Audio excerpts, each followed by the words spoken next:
আসসালামু আলাইকুম ওয়া রাহমাতুল্লাহি ওয়া বারাকাতুহু।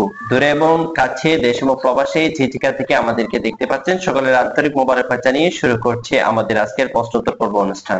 আমাদের আজকে প্রশ্নোত্তর পর্ব অনুষ্ঠানে উপস্থিত রয়েছেন ঐতিহ্যবাহী দ্বীনি শিক্ষা প্রতিষ্ঠান জামিয়া উদ্দিয়া সুন্নিয়া ফাজিল ডিগ্রি মাদ্রাসার সুদক্ষ উপাধ্যক্ষ উস্তাদুল উলামা হযরতুল আল্লামা জনাব মাওলানা জাকির আহমেদ সিদ্দিকী মাদ্দাজিলুল আলী।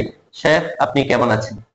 আলহামদুলিল্লাহ, আমি খুব ভালো আছি। আপনারা কেমন আছেন? আচ্ছা, আলহামদুলিল্লাহ রাব্বিল আলামিন। শেখ, আমাদের কাছে দূর দূরান্ত থেকে বিভিন্ন জন বিভিন্ন প্রশ্ন করেছে। এর মধ্যে এক ভাই জানতে চেয়েছেন যে যদি কোনো এক ব্যক্তি যাকে ফাঁসির জন্য যাকে নির্ধারণ করা হয়েছে, এমন ব্যক্তির যদি কোনো প্রকার মনের মধ্যে কোনো প্রকার শেষ ইচ্ছা থাকে অথবা কোনো কিছু খাওয়ার যদি প্রবণতা থাকে, সেই ইচ্ছা পূরণ করা সম্পর্কে ইসলাম কতটুকু আপনার বৈধতা স্বীকার করে? আলহামদুলিল্লাহ, এই প্রশ্নটা অত্যন্ত অত্যন্ত গুরুত্বপূর্ণ একটি প্রশ্ন। যে আমরা আল্লাহর মেহেরবানি এতে এই প্রশ্নটা শুনতে পেয়েছি, জানতে পেয়েছি। এটা বর্তমান সমাজে একটি গুরুত্বপূর্ণ প্রশ্ন। যাদের ফাঁসির অর্ডার হয়ে যায় তাদের মনে একেবারে ছোট হয়ে যায় যে কোন দিন তাকে ফাঁসি দেওয়া হয়, কোন দিন সে মৃত্যুবরণ করে। হ্যাঁ, তার ইচ্ছে অনুযায়ী সে কি পান করবে, সে কি খাবে, তার খাবারের ইচ্ছে কি আছে বা তার শেষ ইচ্ছে কি, ওইটা পূরণের জন্য অনেক সময় জেল সুপার তাকে জিজ্ঞেস করে যে আপনার ইচ্ছে কি আছে। এই প্রসঙ্গে ইসলাম সুন্দর একটি দিক নির্দেশনা দিয়েছেন।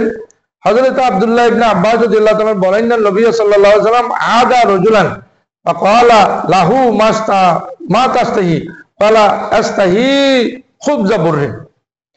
দেখা যায় একজন লোককে জিজ্ঞেস করা হলো যে তুমি কি চাও, তোমার শেষ ইচ্ছে কি, ইন্তেকালের পূর্বে তুমি কি চাও? ক্বালান নবী সাল্লাল্লাহু আলাইহি ওয়াসাল্লাম, রাসূল করিম সাল্লাল্লাহু আলাইহি ওয়াসাল্লাম বলেছেন, মান কানা ইনদাহু খুবজু বুররিন ফালিয়াবাস ইলা আখিহি। সে তার শেষ ইচ্ছা ছিল যে আটা রুটি খাওয়া। আচ্ছা, আটা রুটিটা যার কাছে আছে, রাসূল করিম নির্দেশনা দিলেন যে যার কাছে আটা রুটি আছে তোমরা কাল বিলম্ব না করে আটার রুটি তার কাছে পৌঁছাও, সে যাতে আটা রুটি খেতে পারে, কে ইন্তেকালের পূর্বে তার মনের আশা পূর্ণ করতে পারে।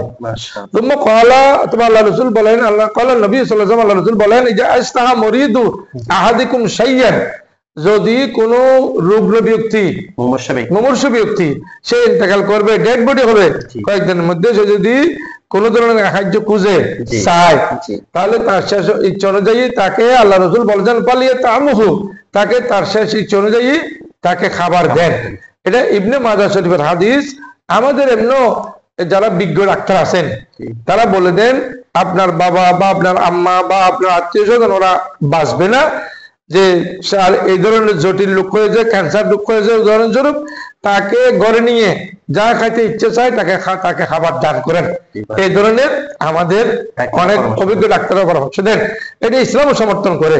সুতরাং কোনো মানুষ ডেড বডি হবে, তার ইচ্ছা অনুযায়ী তত খাবার চায়, ওগুলো যোগান দিতে পারলে ইসলাম সমর্থন করে। মাশাআল্লাহ, আলহামদুলিল্লাহ। আশা রাখি দর্শকরা যথাযথ উত্তর পেয়েছেন।